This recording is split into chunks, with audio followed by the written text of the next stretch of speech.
Assalamualaikum warahmatullahi wabarakatuh. Perkenalkan, nama saya Abdullah Min Amar Rohid, NIM 2011127 dari kelas P3D. Video ini dibuat untuk memenuhi tugas dari mata kuliah Psikologi Pendidikan dosen pengampu Ibu Miska Zulfa. Dalam video ini saya akan bahas video pembelajaran yang berjudul memahami peran psikologi pendidikan bagi pembelajaran. Perlu kita ketahui, tujuan dari pendidikan adalah adanya proses perubahan pada aspek kognitif, afektif, dan psikomotorik seseorang atau kelompok, dan usaha mendewasakan manusia melalui upaya pengajaran dan pelatihan. Pengertian pendidik merupakan sebuah proses interaksi dan pelatihan antara dua orang atau lebih, antara guru dan peserta didik, yang mana menghasilkan suatu perubahan sikap dan tingkah laku ke arah yang lebih baik. Nah, selanjutnya ada masalah pendidikan. Masalah pendidikan adalah suatu masalah yang menyangkut kehidupan bersama, baik kehidupan di dalam keluarga maupun di dalam masyarakat. Pendidikan itu merupakan suatu kegiatan yang sangat penting karena merupakan suatu kegiatan yang menentukan bagi kehidupan manusia dan kebudayaannya.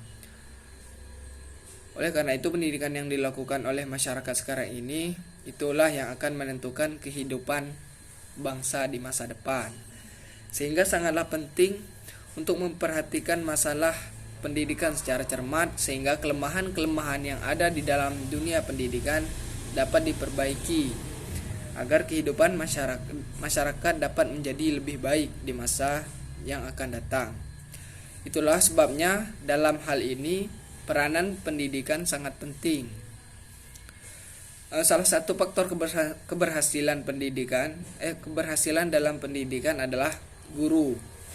Karena itu maka para guru perlu memiliki pengetahuan dan pengalaman yang luas dan lengkap yang dapat dijadikan sebagai metode dan sarana dalam menjalankan tugasnya sebagai pengajar. Selain guru, dalam belajar setiap peserta didik dapat dipengaruhi oleh banyak faktor yang dapat digolongkan menjadi dua faktor, yaitu faktor internal dan faktor eksternal. Nah, faktor eksternal yakni faktor yang berasal dari diri peserta didik itu sendiri, dan faktor eksternal yaitu yang berasal dari luar peserta didik, ya, seperti orang tua, guru, dan masyarakat. Faktor internal ini dibagi menjadi tiga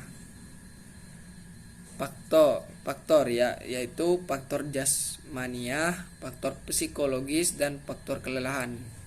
Nah, di dalam faktor psikologis ini sekurang-kurangnya ada 7 faktor yang mempengaruhi belajar, antara lain inteligensi, perhatian, minat, bakat, motif, kematangan, dan kesiapan.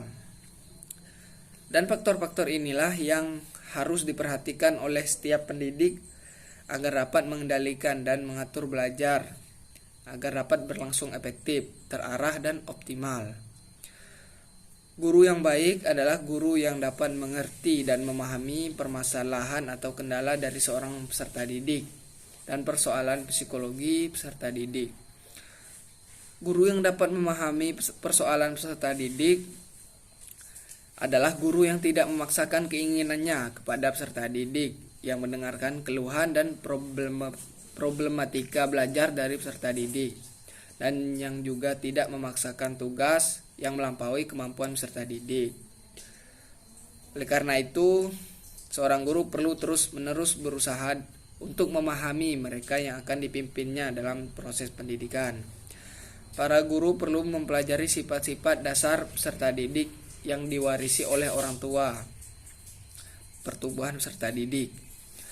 Dan para guru juga harus mempersiapkan dasar-dasar psikologi apa yang akan digunakan dalam pembentukan karakter peserta didik. Seorang guru perlu mengetahui apa yang paling penting dan membantu dalam proses pendidikan, sehingga merupakan sebuah keharusan bagi setiap pendidik yang bertanggung jawab bahwa dia dalam melaksanakan tugasnya harus berbuat dalam cara yang dengan keadaan peserta didik.